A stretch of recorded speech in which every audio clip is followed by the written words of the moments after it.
Bonjour à tous. Il y a un peu moins d'un an, j'ai sorti une vidéo qui s'appelait un truc comme après un an en Russie ou un truc comme ça, donc je me suis dit que j'allais faire ça tous les ans pour faire une sorte de récapitulatif de mon expérience en Russie.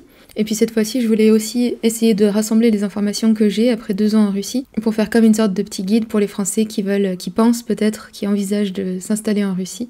Donc pour essayer de faire avancer la réflexion peut-être, vous parler des choses que je trouve importantes et des choses auxquelles il faut vraiment bien penser avant de se décider à partir. Donc voilà, c'est une sorte de récapitulatif de mon aventure en Russie et un petit guide pour les Français qui envisagent de s'installer ici. Je risque de radoter un petit peu par rapport à mes anciennes vidéos parce que j'ai aucune envie de les revoir. C'est pas très facile pour moi de me voir en vidéo, donc je vais peut-être me répéter sur certaines choses, mais bon, après ça fait très longtemps que j'ai pas fait de vidéo en français, donc je pense que tout le monde a tout oublié dans tous les cas. En tout cas, je vais essayer d'être un petit peu plus organisée que d'habitude dans cette vidéo et je vais mettre des sous-titres sous la vidéo si jamais vous voulez sauter d'une partie à l'autre. Il y aura peut-être des choses qui vous intéresseront plus que d'autres. Donc n'hésitez pas à aller voir dans la description pour trouver les parties de la vidéo qui pourraient vous intéresser plus. Donc juste pour faire un petit résumé de ce dont je parlais, la première partie de la vidéo, ça va être sur les choses que j'aime en Russie, les choses les plus évidentes comme le confort de vie au quotidien, la sécurité, la propreté, des choses dont on a déjà parlé. Ensuite, les choses qui fâchent un petit peu plus comme la notion de liberté en France et en Russie. Ensuite, des choses un peu plus personnelles que j'aime en Russie, comme le goût classique, la tradition. Ensuite, je vais parler des choses que j'aime moins, l'hiver, la bureaucratie, les difficultés liées à la langue russe, la distance aussi avec la France, que ce soit physique mais aussi dans la mentalité. Ensuite, j'ai un petit message pour les Françaises qui envisagent de s'installer en Russie, partager mon expérience de ce que c'est que d'être une femme en Russie. J'ai aussi un message pour les Français, des choses que j'ai remarquées, je pense que ça vaut le coup d'en parler. Et enfin, la dernière partie de la vidéo, c'est une petite checklist des choses à penser, des choses qui me paraissent importantes avant de partir en Russie. Donc déjà, moi, je suis venue en Russie par attrait pour la culture, par amour pour la Russie elle-même, pour la langue, pour les gens, pour le pays. Et ensuite, au fur et à mesure que je vis en Russie, je me rends compte qu'il y a d'autres choses qui me retiennent ici, notamment le confort de vie, tout simplement. Je trouve que la Russie, en tout cas Moscou, est beaucoup plus confortable à vivre que la France. Donc je me rends compte petit à petit que j'ai pas du tout envie de retourner en France ou d'aller vivre ailleurs. Petite pause dans la vidéo, j'ai un partenariat aujourd'hui pour la deuxième fois avec Rosetta Stone. Donc je suis très contente d'avoir un partenariat avec eux parce qu'encore une fois c'est dans le thème de la vidéo, l'apprentissage des langues. Rosetta Stone, c'est une plateforme d'apprentissage de langues. Pour moi c'est vraiment une étape cruciale de la préparation de l'arrivée en Russie. Et donc Rosetta Stone nous aide à rendre cette tâche un peu moins difficile en proposant une méthode d'apprentissage qui me correspond vraiment puisqu'elle est basée sur l'apprentissage à l'instinct, c'est-à-dire qu'on va être vraiment immergé dans la langue. Au lieu de passer par de longues étapes d'apprentissage par cœur de grammaire ou d'orthographe, on apprend directement à utiliser la langue. Il y a beaucoup d'exercices qui sont basés sur l'audio, sur des images. Вчера я купила мясо и овощи. Вчера я купила мясо и овощи. Сегодня я готовлю. Сегодня я готовлю. Donc on apprend plutôt à l'oreille de façon naturelle, comme ce qu'on faisait quand on était enfant. Et moi, c'est vraiment une méthode qui me correspond beaucoup mieux que les exercices de grammaire ou l'apprentissage à travers des livres. Et donc, avec une application comme Rosetta Stone, je pense qu'on n'a plus d'excuses pour ne pas apprendre le russe avant d'arriver en Russie.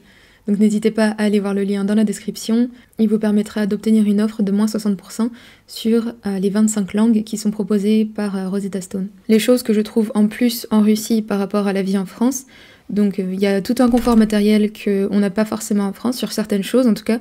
Les services sont excellents, le niveau de service est vraiment bien meilleur qu'en France, que ce soit dans les restaurants, la propreté des rues, les transports, toutes ces choses-là.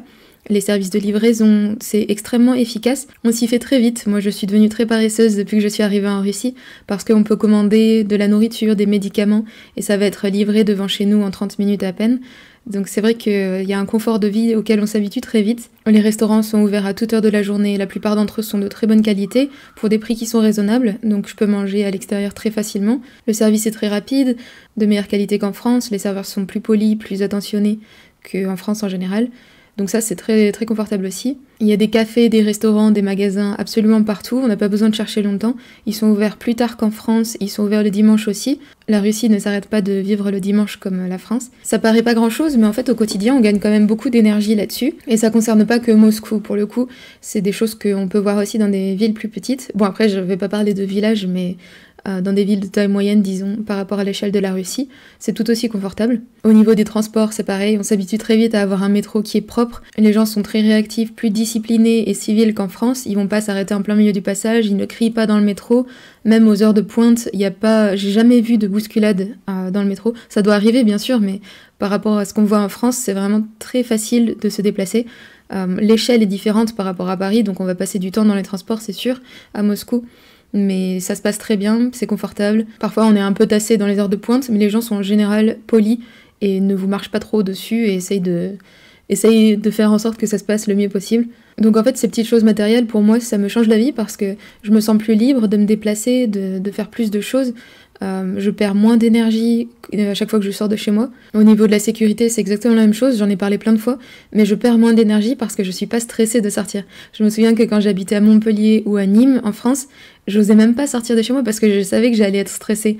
Il y avait des fois où je passais devant des cafés qui étaient entièrement remplis d'hommes qui me regardaient de haut en bas comme si j'étais un morceau de jambon, et ben j'avais plus envie de sortir, je restais chez moi tout simplement parce que ça demandait juste trop d'énergie de gérer ce genre de situation.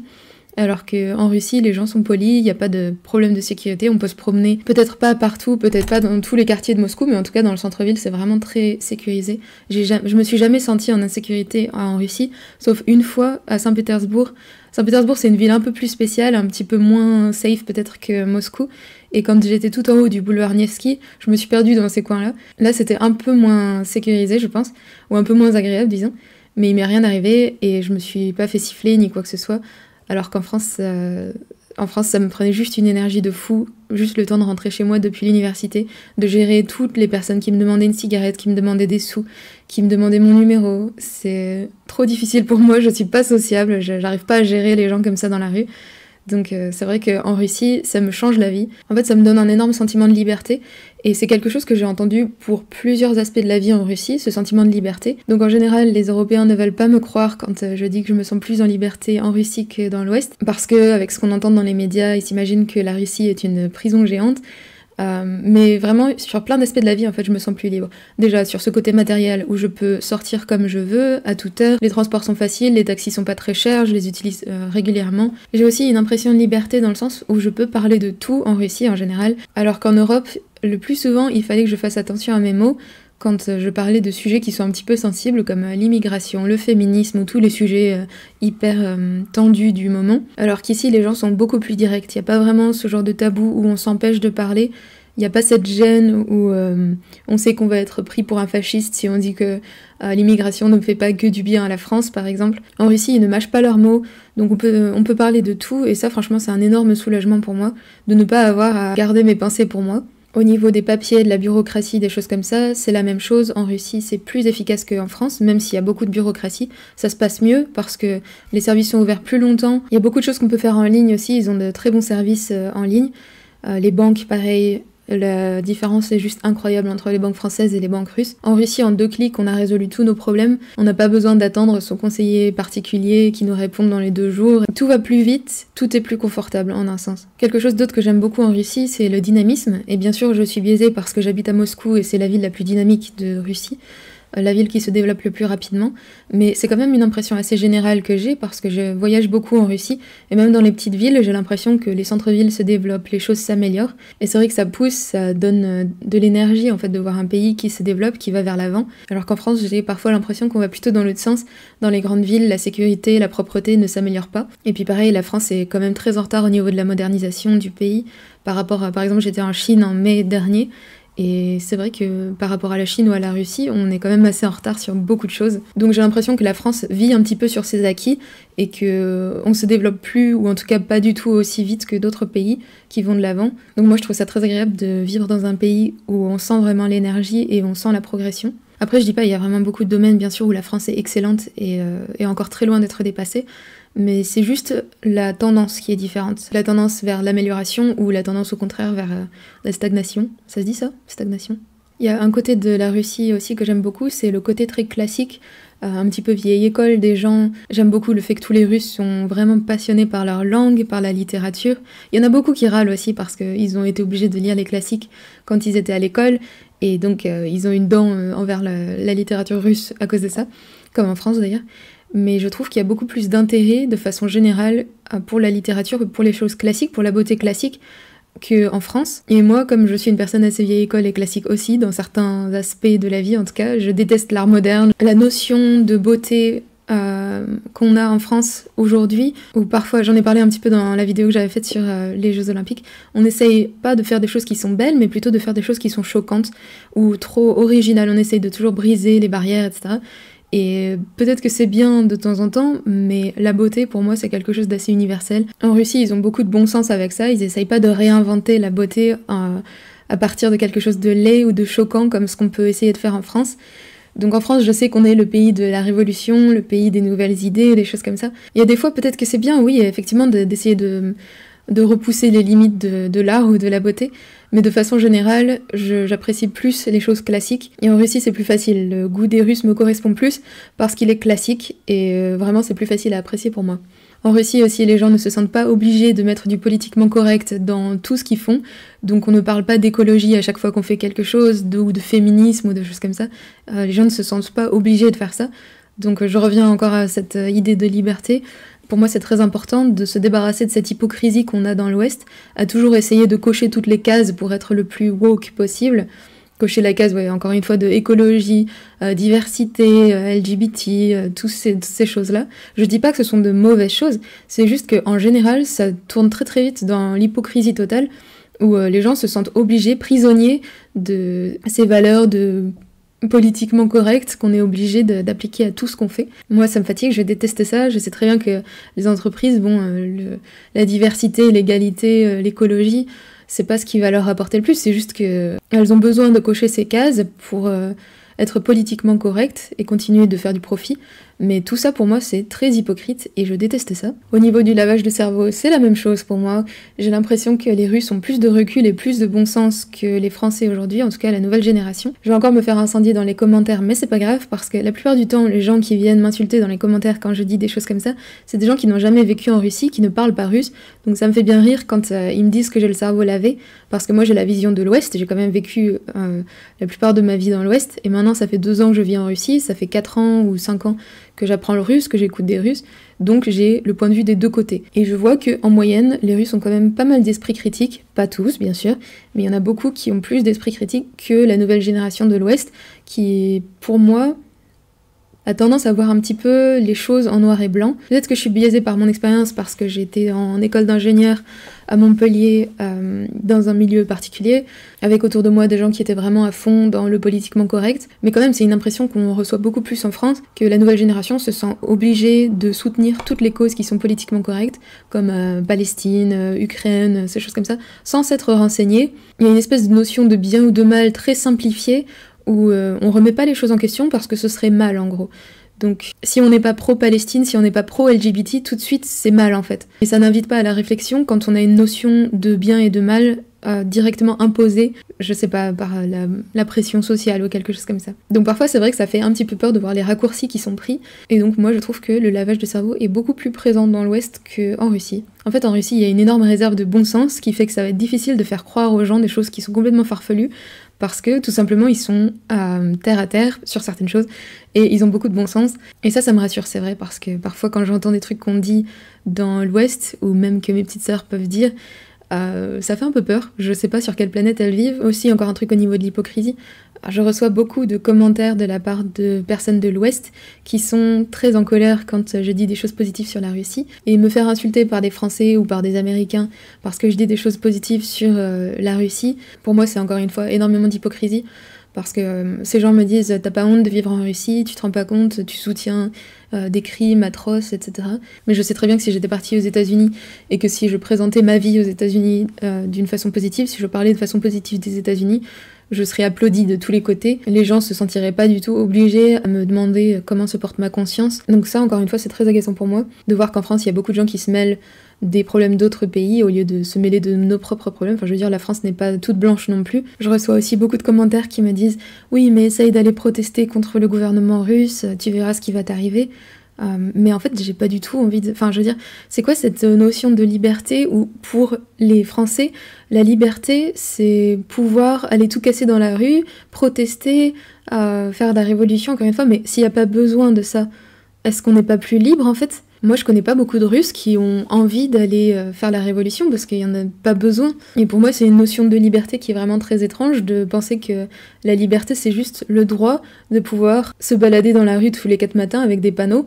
pour en plus qu'il n'y ait pas énormément de changements parce qu'il y a quand même beaucoup de fois où les Français ont protesté et qu'est-ce que ça nous a apporté? Je ne sais pas. Donc vraiment, ça, je comprends pas cette notion de liberté, comme quoi la liberté passe systématiquement par la rébellion contre le gouvernement. Pour moi, c'est très contre-productif.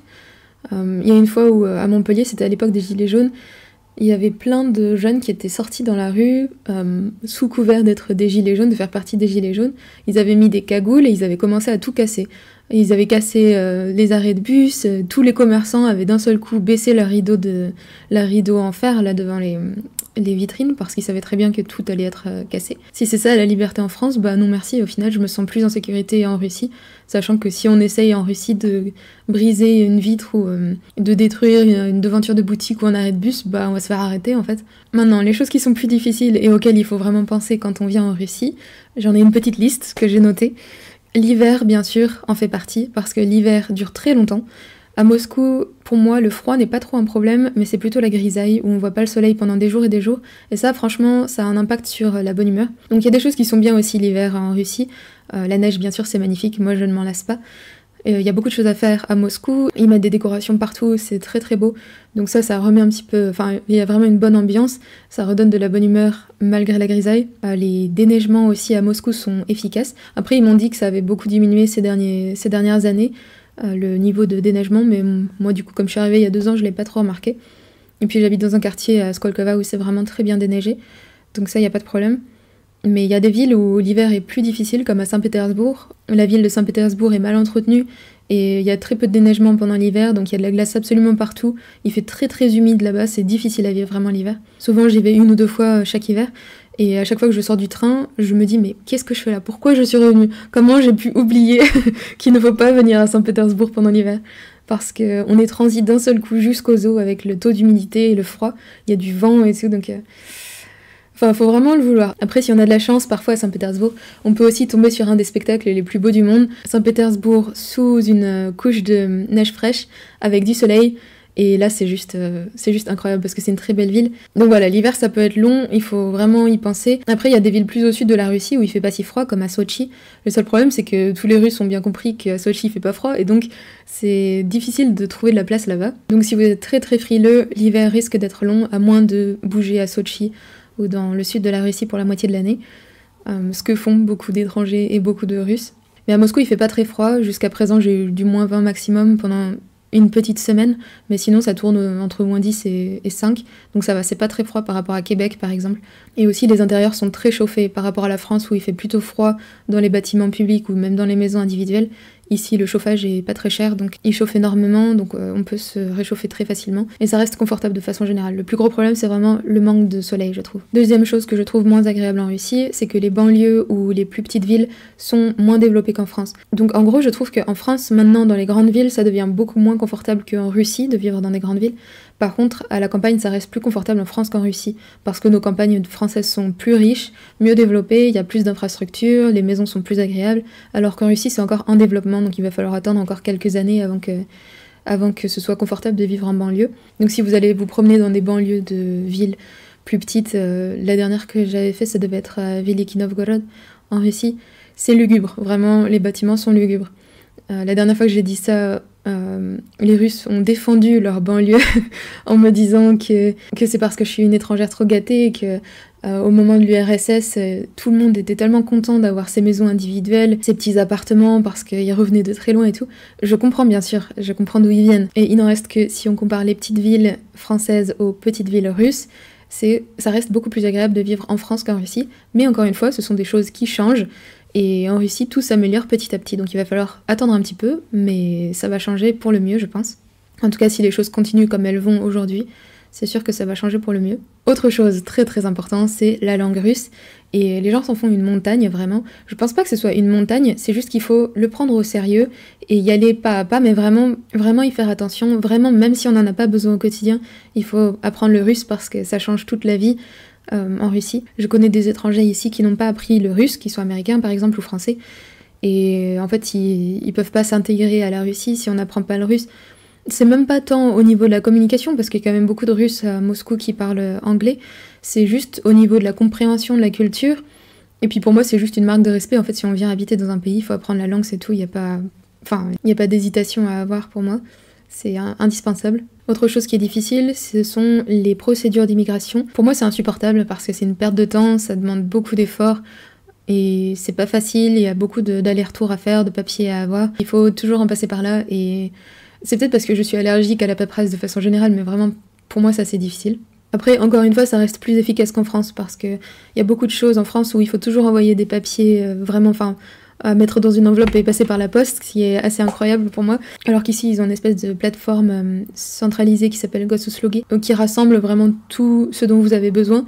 Donc c'est quand même plus facile qu'en France, je trouve, en un sens. Mais il faut comprendre comment ça fonctionne. C'est sûr qu'il y a beaucoup d'efforts à faire quand on arrive dans un nouveau pays. Moi, je l'ai fait plein de fois. J'ai vécu avant en Allemagne, j'ai vécu au Québec, j'ai vécu en Suède à chaque fois pour quelques mois.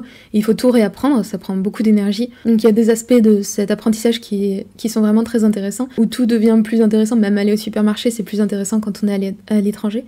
Mais au niveau des documents, des procédures, des choses comme ça, c'est juste plus pénible, ça prend plus d'énergie. Pour ce qui est du coût de la vie, ne vous imaginez pas pouvoir tout vous permettre en arrivant à Moscou, parce que Moscou c'est une ville quand même assez chère. C'est moins cher qu'en France sur certaines choses, comme les services sont moins chers, le taxi est largement moins cher, mais il y a d'autres choses qui sont à peu près les mêmes prix qu'en France. Les loyers sont quand même assez chers, enfin les prix sont pas si différents en France. Après, si vous allez dans les plus petites villes en Russie, oui, là il y a une vraie différence de prix, mais à Moscou les prix restent quand même assez proches de ceux qu'on a dans l'Ouest. Il y a des choses aussi qui me manquent de la France, bien sûr, il y a beaucoup de choses que j'aime en France, des choses matérielles comme certains produits alimentaires qu'on a en France qui sont de très bonne qualité et qu'on trouve moins en Russie. Bien sûr le fromage, les croissants, les choses comme ça, les choses les plus évidentes, le pain, mais même la viande en fait, c'est plus facile de trouver de la viande de bonne qualité par exemple en France. Donc il y a certaines choses où il faut se réadapter en arrivant en Russie. Ce sont des choses qui me manquent un petit peu de la France. Et puis quelque chose de plus personnel aussi, c'est l'éloignement avec la France, la famille, les amis. L'éloignement non seulement physique, parce qu'en ce moment c'est très difficile, comme vous le savez, de faire le trajet entre la Russie et la France. Moi j'en peux plus de ce trajet, je l'ai fait 3 fois. Là je suis revenue en France en septembre-octobre parce que mon entreprise a fait une erreur sur mon visa, donc sur mes documents, j'ai dû changer de visa, repayer un visa et donc attendre mon visa en France. J'en ai profité pour voir ma famille, mais le trajet j'en peux plus, ça prend une journée entière, ça demande énormément d'énergie, ça coûte très cher. Il faut attendre dans l'aéroport quelque part à Bakou ou à Istanbul. Donc c'est vrai qu'on a beau ne pas être très loin au final entre Moscou et la France. Pour l'instant, le sentiment d'éloignement, tant que le conflit ne sera pas terminé, ça reste quand même quelque chose d'assez fort.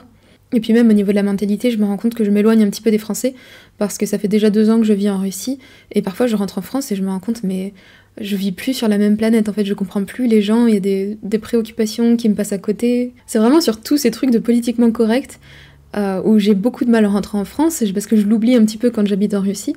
Et encore une fois, pour moi, c'est hyper important. Je déteste l'hypocrisie. J'ai grandi dans un milieu catho-bourgeois, c'est un milieu qui est assez hypocrite de façon générale. Il y a beaucoup de gens qui sont super là-bas, mais ce que je ne supporte pas, c'est l'hypocrisie. Et pour moi, donc, c'est quelque chose de très fort. Et je le retrouve aussi en France pour des sujets plus de politiquement corrects, et je déteste ça. Il faut que je vous raconte mon aventure quand je suis rentrée la dernière fois en septembre en France. Je suis arrivée à Charles de Gaulle, comme d'habitude. J'ai pris le RER B pour revenir sur Paris. Et comme c'était juste après les JO, c'était propre, donc j'étais vraiment super impressionnée. Je me suis dit, incroyable, c'est la première fois que j'ai pas un fou dans mon wagon. Ils avaient nettoyé les sièges, c'était propre.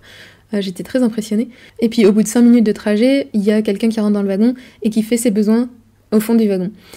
J'ai eu du mal à y croire, mais tout le monde a commencé à se regarder autour de moi. Tous les passagers se sont levés, puis on a changé de wagon sans un bruit, sans un mot. Ça, c'est pas quelque chose qui peut se passer en Russie, parce qu'en Russie, les gens prennent immédiatement la responsabilité de la situation, surtout les hommes. Donc ils vont dire quelque chose, ils vont faire sortir cette personne, ils vont appeler quelqu'un pour nettoyer. Alors qu'en France, non, j'ai l'impression que c'était quelque chose de tellement habituel que bon, les gens ils font même plus attention, ils se lèvent, ils s'en vont. De toute façon, il n'y a pas de caméra, il n'y a pas de garde, donc c'est juste que le wagon va rester inutilisable pendant le reste de la matinée. Et ça, quand je parle en français devant une caméra, j'ai encore du mal à dire que la personne qui a fait ses besoins dans le wagon, c'était un migrant. Parce que c'est pas politiquement correct de le dire, et je vais passer pour une raciste si je dis des choses comme ça. Mais c'était pas un Français blanc, et la plupart du temps, quand je suis en France et que je vois qu'il y a des problèmes, ça vient pas de Français blancs, donc ça me fatigue de pas pouvoir le dire, de pas pouvoir en parler, que les gens soient hyper choqués dès que je dis quelque chose comme ça. Enfin, je veux dire, à quel point on peut se voiler la face et faire semblant. Je sais pas jusqu'à quel point la France va devoir s'enfoncer dans l'insécurité et le désordre avant que les gens commencent à réagir. Enfin, et je pense que ça vient d'un bon sentiment de générosité, de désir d'accueil, mais il y a un moment où déjà on n'est pas respecté parce qu'on est faible, la France est faible, on se laisse marcher sur les pieds, et les migrants qui viennent mettre le bazar en France, ce sont des gens qui ne respectent pas ce genre de faiblesse, qui respectent l'autorité. Donc en fait on perd sur vraiment tous les aspects de l'immigration. Et ensuite je suis d'accord, l'immigration c'est super tant que ça reste maîtrisé. Donc les gens qui ne veulent pas travailler, il faut les mettre dehors, c'est tout. C'est encore difficile pour moi d'en parler en français parce que je sais très bien que je vais me retrouver avec des tonnes de commentaires qui m'insultent et qui me traitent de raciste. Voilà, j'avais dit que je serais organisée pour aujourd'hui, mais je me suis perdue dans mes pensées. Deuxième partie de la vidéo, je vais faire un petit point pour m'adresser plus spécifiquement aux femmes françaises qui veulent venir en Russie, qui sont dans ma situation. Et puis ensuite, une petite partie pour les hommes. Parce qu'il y a des femmes qui me posent des questions, par exemple sur Instagram, pour comprendre un petit peu la mentalité, pour essayer de se représenter un petit peu quelle est la place de la femme en Russie, parce que c'est vrai qu'en France, on a quand même pas mal de clichés et d'idées reçues qui sont pas forcément vraies sur la place de la femme en Russie. Et la Russie, de façon générale, c'est un pays qui attire moins les femmes que les hommes. Et ça, pour moi, c'est une grave erreur, parce que en Russie, je me sens beaucoup plus privilégiée qu'en France en étant une femme. C'est assez drôle pour moi parce que la France, c'est un pays qui est officiellement assez féministe quand même. Il y a beaucoup d'hommes qui se proclament féministes en France, et en Russie, je n'en ai pas rencontré. Mais dans les faits, c'est beaucoup moins confortable d'être une femme pour moi en France qu'en Russie. Il y a plusieurs aspects pour ça.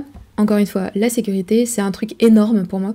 Vraiment, juste de me sentir libre ici, de porter ce que je veux, de sortir à toute heure, ça change la vie. L'attitude des hommes en France et en Russie est assez différente. Donc en France, on va trouver des hommes qui sont très féministes, qui sont très évolués, on va dire, qui sont très modernes. Mais il y a aussi beaucoup d'hommes qui sont extrêmement machos, qui vont faire des commentaires très désobligeants sur les femmes, qui manquent totalement de respect envers les femmes. Quand j'étais étudiante, j'ai entendu des conversations à tomber par terre entre des étudiants, et ça représente un peu quand même la mentalité française, un peu latine peut-être, d'hommes qui sont quand même assez machos. Et ça, c'est pas quelque chose que je vois en Russie. C'est drôle parce que les Françaises me demandent toujours si les hommes russes sont machos, et moi je ne trouve pas. Après, encore une fois, c'est deux mentalités entre la France et la Russie qui sont très différentes, donc il faut voir si ça vous correspond ou pas. Par exemple, une jeune femme m'a posé la question sur Instagram il y a pas très longtemps.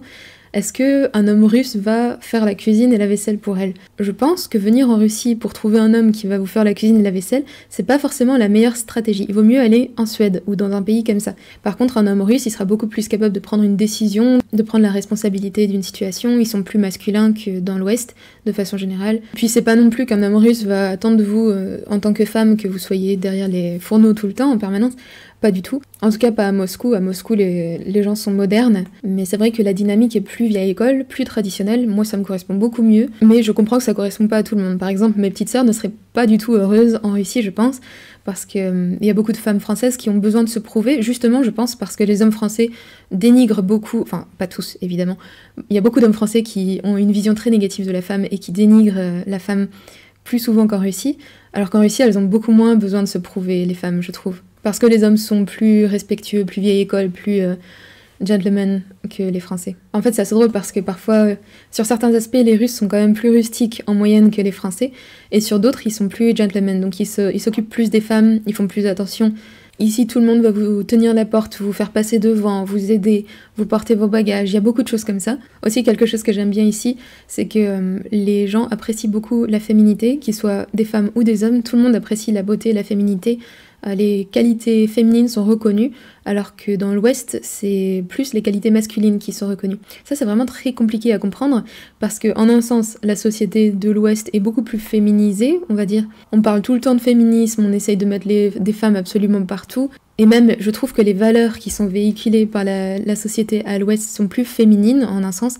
Par exemple, le fait d'essayer de protéger tout le monde, de rendre tout le monde égaux, de tout envelopper dans un petit cocon rose. Tout ça, pour moi, ce sont des choses féminines. Ça fait que je trouve que la société de l'Ouest est peut-être plus féminine que la société de l'Est, qui va promouvoir plus des valeurs de force. À l'Ouest, par exemple, en ce moment, on valorise plus les minorités, les gens qui ont des problèmes, qui sont faibles, entre guillemets. Alors que ça fait pas partie de la mentalité de l'Est. Et ça veut pas dire qu'on ne va pas protéger les faibles, au contraire. C'est juste que la société n'est pas organisée de façon à valoriser la faiblesse. Je sais pas si c'était très clair, j'espère que vous avez compris.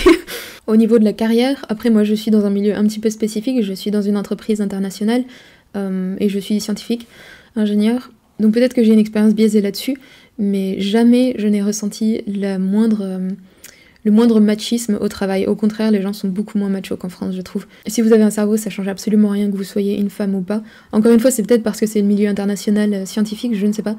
Mais je n'ai aucun doute de pouvoir faire une carrière si j'en ai envie en Russie en tant que femme, autant que si j'étais un homme. Après, la différence, en fait, c'est que les femmes russes sont peut-être moins focus sur leur carrière que les femmes françaises, parce qu'il y a plus d'équilibre entre la carrière et la famille en Russie. Pour les femmes russes, c'est plus important d'avoir une famille que pour les femmes françaises. Il n'y a pas cette espèce d'esprit qu'on a en France quand on est une femme de dire que la carrière est plus importante que la famille, que les femmes doivent privilégier leur carrière, avoir des enfants plus tard. Ça fait pas partie de la mentalité russe. Quand j'étais en école d'ingé, il y avait plein de filles autour de 20 ans, 22 ans à l'époque, qui me disaient qu'elles ne voulaient surtout pas d'enfants. Et moi, si je disais que je voulais avoir une famille, c'était un petit peu dégradant en fait. C'était un peu la honte de dire que je veux une famille au lieu d'une carrière. Alors qu'en Russie, on a le choix, on est totalement libre. Si vous voulez avoir une famille et non pas une carrière, c'est tout à votre honneur. C'est pas du tout une honte ou une faiblesse, ou c'est pas du tout... ça fait pas reculer la condition de la femme, disons. Après, il y a des choses où c'est un petit peu plus lourd en Russie, du fait que les gens vous poussent beaucoup plus à avoir une famille. Et je sais pas si c'est juste pour moi, les Russes me disent que certaines d'entre elles n'ont jamais eu cette expérience que j'ai en Russie, où tout le monde me dit pourquoi t'es toujours pas mariée, pourquoi t'as toujours pas d'enfant, faut te dépêcher un petit peu. C'est vrai que ça met un peu la pression au bout d'un moment. En Russie, les gens aiment beaucoup vous donner des conseils, beaucoup plus que dans l'Ouest. D'un côté, j'apprécie dans un sens où les gens essayent vraiment de vous donner les meilleurs conseils qu'ils peuvent, alors quand dans l'Ouest, on est peut-être un petit peu plus individualiste, et on s'occupe moins des autres. Mais parfois en Russie, c'est lourd d'avoir des conseils tout le temps de la part de tout le monde. Après, j'ai des amis qui me disent que c'est juste parce que j'ai l'air trop naïf et que les gens se sentent obligés de m'aider, enfin d'essayer de m'aider en tout cas. Mais en tout cas, ce sont des conseils que j'ai très très souvent. Donc pour les Françaises qui hésitent à venir s'installer en Russie, moi personnellement, je comprends pas pourquoi il n'y a pas plus de Françaises qui viennent s'installer en Russie, parce que vraiment, la vie est confortable ici en tant que femme. Moi, je me sens très bien, très heureuse ici. Si vous êtes une méga féministe moderne, vous serez peut-être pas plus heureuse effectivement ici qu'en France, parce que les hommes vont tenir à vous ouvrir la porte et à prendre soin de vous ici. Mais moi, c'est quelque chose que j'apprécie vraiment, donc je suis très bien ici. Un truc qui est plus difficile pour moi en Russie, enfin c'est plus particulier à Moscou, c'est que les femmes sont assez superficielles. Beaucoup de femmes, pas toutes, beaucoup de femmes à Moscou sont assez superficielles, et c'est plus difficile pour moi de me trouver des amis. Donc je pense que c'est spécifique à Moscou, parce que Moscou attire les femmes qui sont plus superficielles et qui se prennent pour des princesses, et que comme en plus en Russie, les gens font des compliments très facilement. Elles ont l'habitude d'être mises sur un piédestal depuis toute petite. Donc il y a beaucoup de femmes qui sont pas faciles à vivre, je trouve. Donc il faut plus creuser, je trouve, pour trouver des vrais amis à Moscou. Des femmes intéressantes, je veux dire. Après, c'est vraiment très spécifique à Moscou. Moi, j'ai des amis dans d'autres villes qui sont des femmes tout à fait géniales et normales. Mais à Moscou, il y a un gros esprit superficiel. Et puis, entre femmes, il y a quand même un petit esprit de compétition en Russie qui est plus fort, je trouve, qu'en France. Donc il faut briser la glace, et ça c'est pas facile en Russie avec des femmes de mon âge, ou à peu près. Je trouve ça plus difficile qu'en France, elles vont mettre plus de temps à se laisser apprivoiser, et au début j'ai un peu l'impression d'être vue comme une ennemie, surtout en étant française je pense. Par contre les femmes âgées sont adorables, à partir du moment où elles ont décidé de vous faire entrer dans leur cercle d'amis ou de connaissances, elles sont très très chaleureuses, elles prennent soin de vous. Encore une fois, elles vont vous donner des conseils tout le temps, mais elles sont adorables vraiment. Un point qui n'est pas négligeable aussi, c'est qu'en tant que Française, on a quand même un énorme avantage. Enfin, les hommes russes sont très intéressés de rencontrer des Françaises, donc c'est vrai que ça donne un avantage dès le départ. Moi, quand j'ai dit que j'allais partir en Russie, j'ai des copines qui m'ont dit « Mais pourquoi tu vas en Russie ? Enfin, là-bas, toutes les femmes sont trop belles, tu vas avoir une compétition de fou. » Et c'est vrai que j'avais un petit peu peur en arrivant d'être le vilain petit canard de service parmi les femmes russes. Mais En fait, le fait d'être différente aussi, d'être française, ça donne un énorme avantage. Moi, au final, je reçois beaucoup plus d'attention de la part des hommes en Russie qu'en France.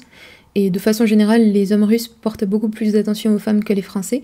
Je sais pas si c'est lié à la culture de façon générale ou si c'est lié à la dernière vague de féminisme. Je sais pas si les hommes français autrefois portaient plus d'attention aux femmes, dans le sens où ils vont faire des compliments gratuitement, comme ça, juste quand ils vous croisent, ou faire plus attention aux femmes.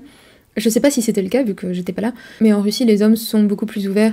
Il y en a par exemple dans la rue qui viennent vous demander si vous pouvez échanger, enfin il y a une phrase en russe, je sais pas comment traduire, si vous pouvez vous rencontrer ou échanger les contacts. Ils sont très polis. Si vous refusez, bon parfois ils insistent une ou deux fois, mais en général ils sont très polis. En France ça m'est jamais arrivé. En France les gens qui venaient m'aborder c'était grossier, c'était pas des gens auxquels j'avais envie de parler.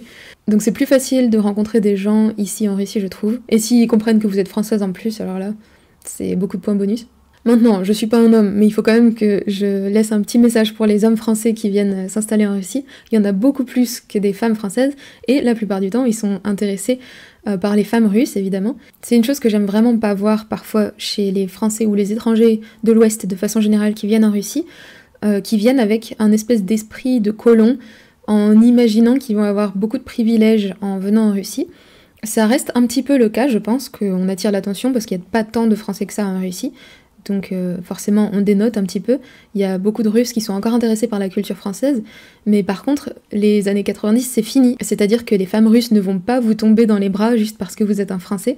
Ça n'existe plus, c'est du passé. Il y a encore quelques femmes russes qui sont intéressées par les Français parce qu'elles ont une vision romantique de la France, mais beaucoup d'entre elles sont déçues après avoir après être sortie avec un Français pendant quelques mois. Moi j'en ai rencontré plusieurs qui m'ont dit que elles avaient une vision très romantique des Français. Elles sont sorties avec un Français quelques mois, puis après elles sont retournées voir les Russes parce qu'elles étaient déçues des Français.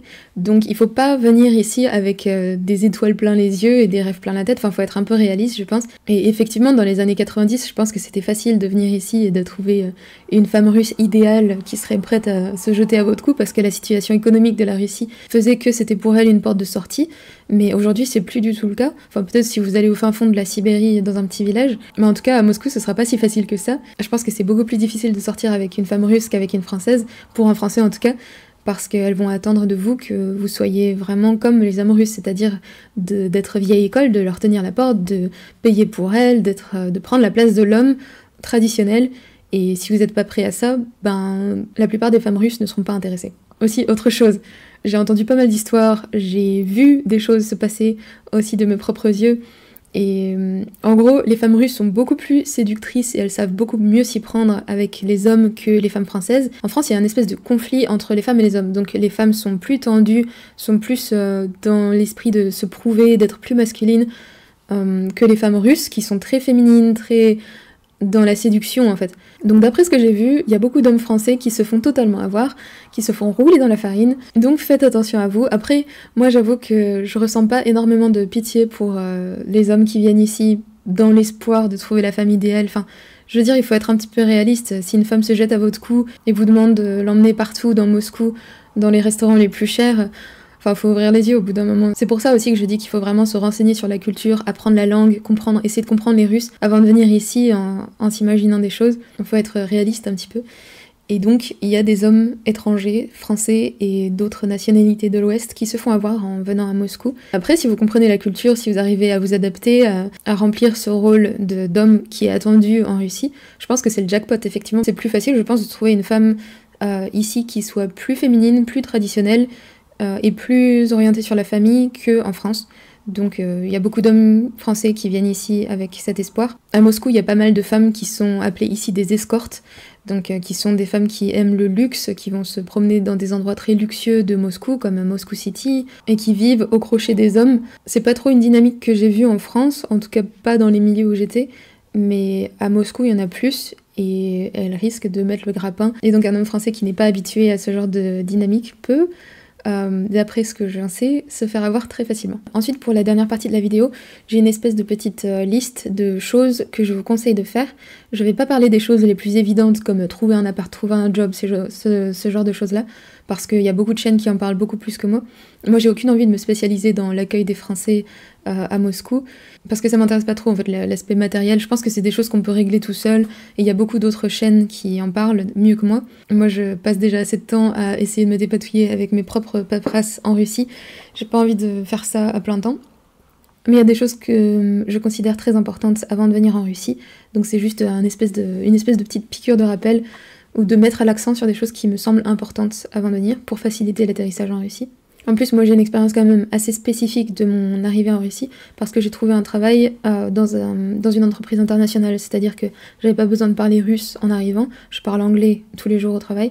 Ensuite, mes chefs de département sont français, donc ça m'a quand même beaucoup aidé. Ça m'a quand même pris 1 an de trouver un travail en Russie, ça demande beaucoup de persévérance, mais je pense que si on a la motivation, on peut tout faire en fait avec du temps, de la motivation, c'est possible de tout faire.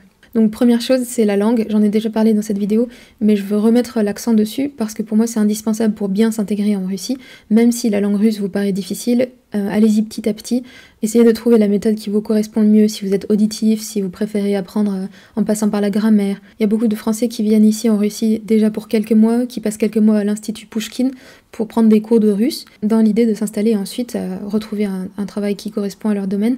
Mais je pense que c'est vraiment une bonne solution, déjà pour comprendre si la Russie est un pays qui vous correspond, passer quelques mois à vivre à Moscou, ou il doit y avoir des équivalents à Saint-Pétersbourg ou d'autres villes, et puis surtout pour apprendre la langue, parce que même si comme moi vous trouvez un job qui est en anglais, j'ai beaucoup de collègues étrangers, indiens par exemple, pakistanais, ou d'Amérique du Sud, qui n'apprennent pas forcément la langue, et ça change complètement l'expérience en fait de la Russie. Les gens sont beaucoup plus accueillants à partir du moment où ils voient que vous essayez d'apprendre la langue, vous avez beaucoup plus d'opportunités.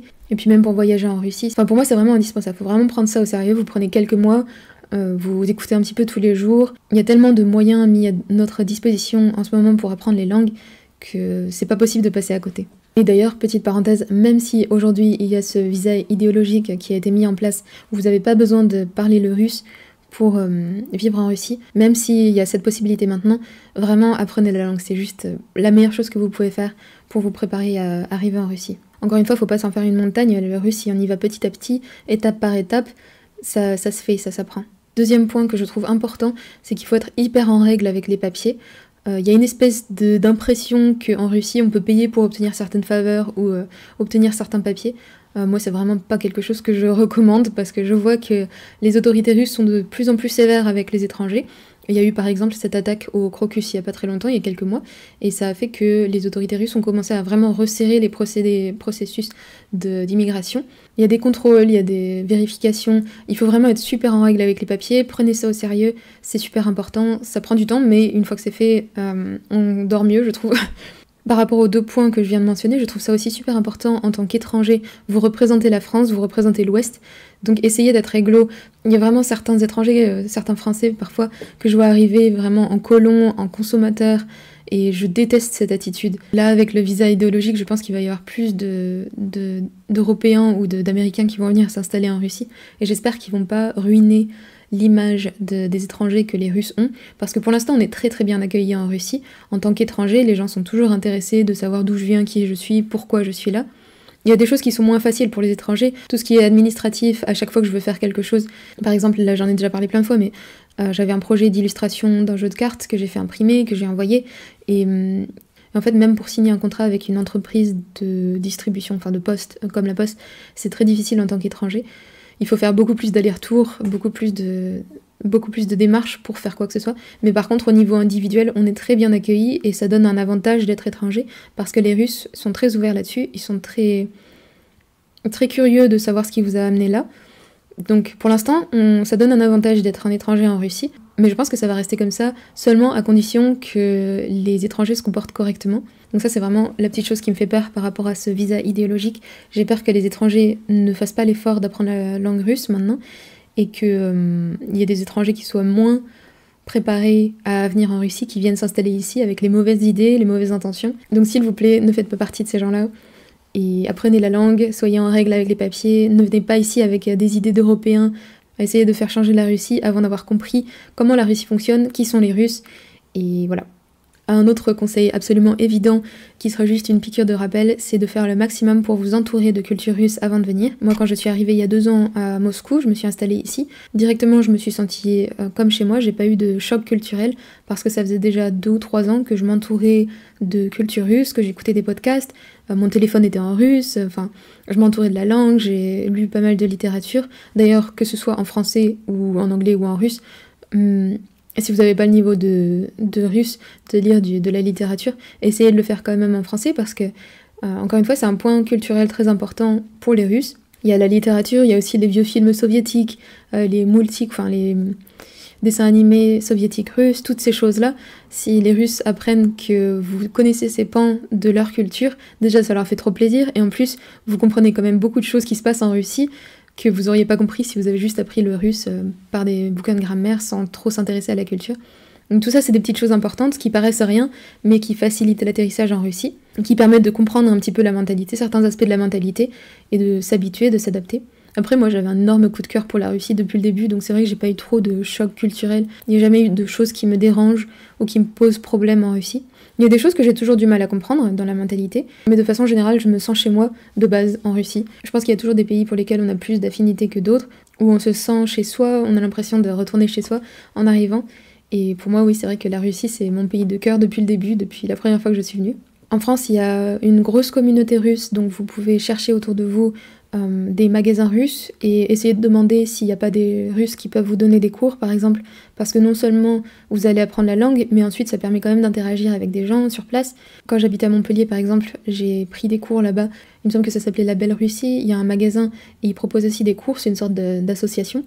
Donc ça y est, j'y allais, j'ai trouvé une prof là-bas, Victoria, qui était absolument géniale, qui m'a fait comprendre beaucoup de choses sur les femmes russes notamment, parce que Victoria, elle représente vraiment typiquement les femmes russes plus âgées que moi, qui me prennent sous leur aile, qui sont extrêmement chaleureuses, m'accueillent, me donnent à manger, me font du thé, essayent vraiment d'apprendre, de m'enseigner leur langue. Donc pour moi, c'était vraiment précieux d'avoir cette expérience avant de partir pour comprendre mieux les Russes. Quand j'habitais à Lyon aussi, j'avais vu qu'il y avait pas mal de magasins russes, donc je pense que c'est possible de trouver des associations équivalentes dans d'autres villes françaises. On peut aussi trouver des correspondants en ligne. Moi, j'ai bien 4 ou 5 correspondants que j'avais trouvés largement avant de partir en Russie, qui sont toujours mes amis depuis 4 ou 5 ans maintenant. Je vous mettrai les noms des sites que j'avais utilisés sur l'écran ou dans la description. Moi, j'avais pas essayé de trouver une communauté française, ou j'avais pas trop aussi essayé d'écouter des étrangers avant de venir, mais ça peut aussi rassurer ou donner une meilleure idée, je pense. Donc, par exemple, il y a la chaîne anglophone Russian Road, pour laquelle j'ai donné une interview il y a pas très longtemps. J'avais déjà fait une autre interview avec eux. Ils interviewent beaucoup d'étrangers qui viennent s'installer en Russie. Ils montrent leur vie. Tous ces étrangers ont des nationalités très différentes et des parcours très différents.